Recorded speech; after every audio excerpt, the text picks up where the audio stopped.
Qeyd etdiyimiz kimi, məzar ziyarətində analarımız olduğu üçün biz təşkilatımızın üzvlərinə söz verməmişdik və əziz Xaldə ana, əzizimiz Məleykə ana, biz özümüzdən də əlavə, biz təşkilat olaraq sədrimizin sizə salamlarını çatdırırıq, sizə başsağlığı veririk, Allah'tan sizə səbir diləyirik.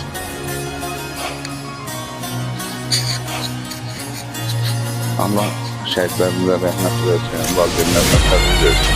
Bugün Əmrə falanımızın 5-ci gündəmimizi Allah peyğəmbərimizin yerini rəhmət eləsin. Allah ona da rəhmət versin. Anasına səbir versin, qardaşlarına, bacılarına səbir versin. Allah şəhidlərimizə rəhmət versin. Allah bütün şəhidlərimizə rəhmət eləsin. Bu günləri Əmrə falanımızın 5-ci gündəmimizi Allah Qərbəni rəhmət eləsin, Allah səhvəmə rəhmət eləsin. Hər ikisinin yerini Allah cənnət eləsin. Bacı, Allah səbrini versin. Allah onları torpaqsan sizə ömür versin. Can sağlığı versin ki, siz yaşayın ki, balanızın adı həmişə yaşasın. Onların adı tarixən yaşayacaq. Onlar elə bir məqamda ucalıblar ki, heç vaxtı onların adı tarixdə silinməyəcək. Ne kadar devletimiz varsa, vətənimiz varsa, bizim balalarımızın adı orada yaşayacaq. Allah bütün şəhidlərimizi rəhmət eləsin. Biz də yeni ictimai nəzarət olaraq bugün özümüzə boş bildik.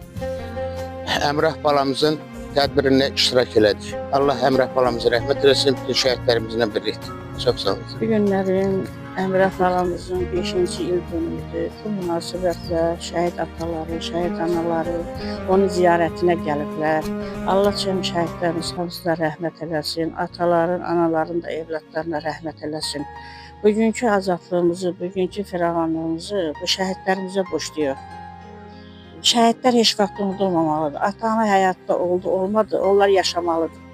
Ona görə ki, onlar bu azadlıqdan ötəri canlarından keçiblər, qanlarından keçiblər. Allah cəm şəhidlərin hamısına rəhmət eləsin.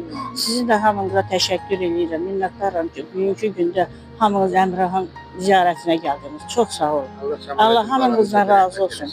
Məqamı çox. Çox sağ olun. Allah hamınızın qalanına rəhmət eləsin. Sağ olun. Allah şəhidlərimizin hamısına rəhmət eləsin. Yerləri cənnət olsun. Atiyaniyə səbir versin ki, balaların arkasınca gələbilsin. Bak, güzel söz oldu. Sağ olun. Sağ olun. Hamınıza minnətdaram, hamınıza qədər. Allah rəhmət. Bizim borcumuz Allah rəhmət eləsin.